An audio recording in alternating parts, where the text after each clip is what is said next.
presented by Champaran films Bhojpuri. माल चाहिए Russian माल चाहिए। ये साला ये क्या कहता है इसे? डीजे विकास सही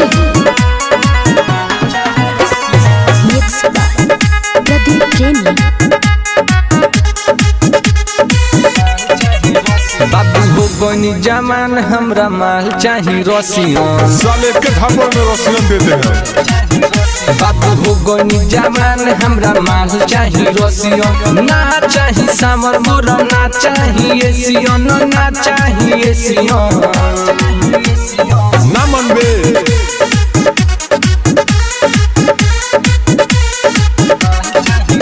बाबू हो बनी जमान हमरा माल चाहिए रोसियन। हो बनी जमान हमरा माल चाहिए रोसियन। ना मन बे इधर तेरे बाप साले गाँव फाड़ दे।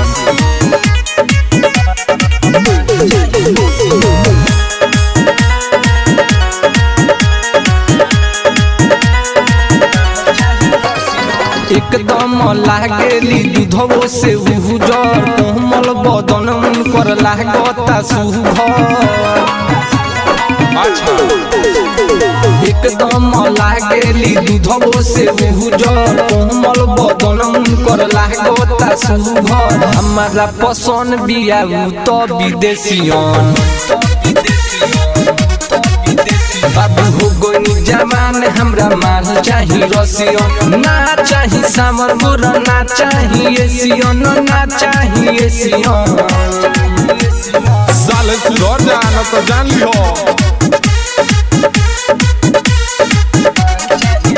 बाबू हो गनी जमान हमरा माल चाहिए रोसियन। हो गनी जमान हमरा माल चाहिए रोसियन।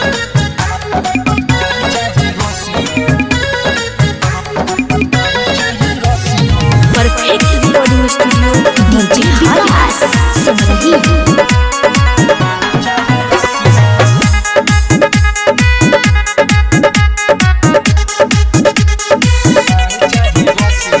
अर्जुन राजा के बिया पसंद हो ओकरा बिना नहीं रहे में कुछ न हो।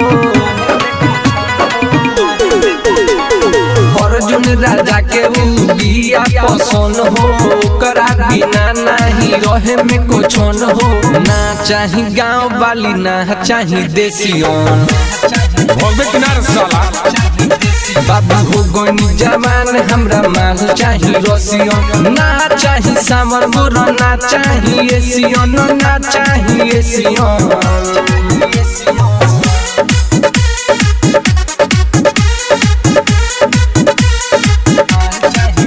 बाबू हो गनी जमान हमरा माल चाहिए रोसियन। हो गनी जमान हमरा माल चाहिए रोसियन। देख लियो अगर रोसियन माल ना देबो तब लेके भाग जा।